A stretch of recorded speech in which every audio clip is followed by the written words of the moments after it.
Goeiedag. Hierdie video gaan oor die behoeftes van 'n begrafnispolis. Ek wil net gou graag weer noem, ek doen Afrikaans en Engels, alhoewel Engels nie my eerste spreektaal is nie. Hoeveel kan jy bekostig?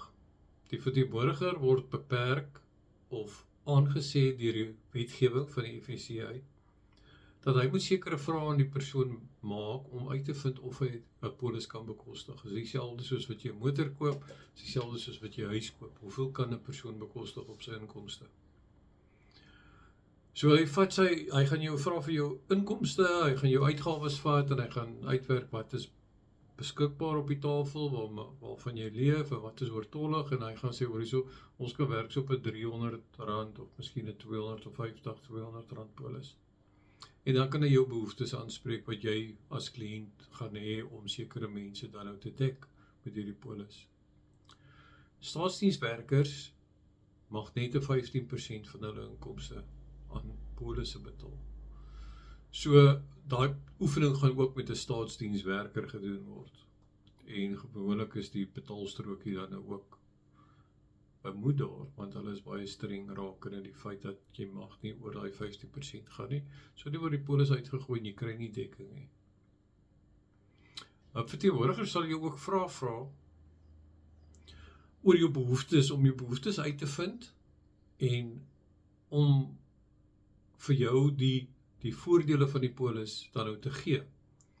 Hy gaan dit in 'n opsomming op een van die bladsye van die aansoekvorm, gaan hy moet 'n opsomming skryf oor die gesprek wat plaasgevind het tussen jou en hom, hoe ons by daai behoeftes gekom het om dit te bevredig.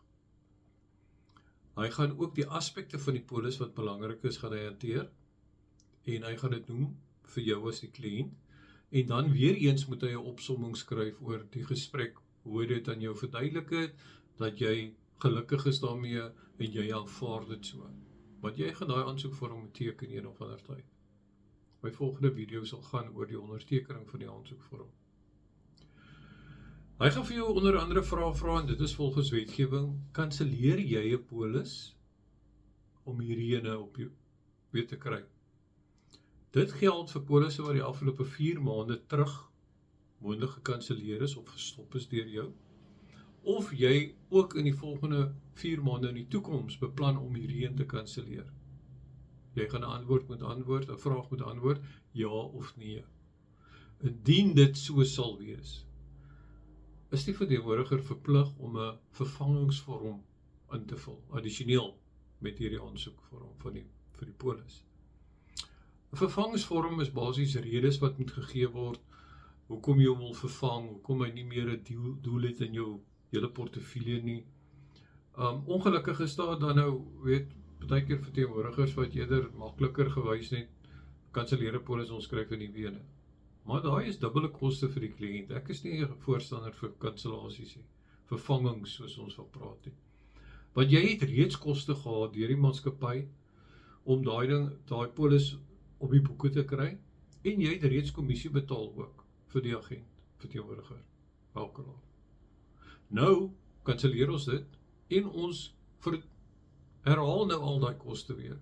So dis nooit 'n voordeel om 'n polis net te kanselleer en weer 'n nuwe een te skryf. So dis basies kort waaroor hierdie rekord wat wise gaan, soos hulle aandui in die wetgewing. En ja, let maar op daar, sodat sekere vrae aan jou gevra word, en indien jy nie saamstem nie, moet jy dit noem in jou aan die bemarker, en hy moet dit skryf in die opsommings wat hy dan op jou aansoekvorm skryf. Tot volgende keer. Ek groet u. Volgende keer hanteer ek die laaste bladsy wat hy onderteken van 'n aansoekvorm. Daar's 'n bietjie fynskrif daar, ek gaan net vinnig daardeur, en dan van daar af vat ons dit verder. Lekker dag.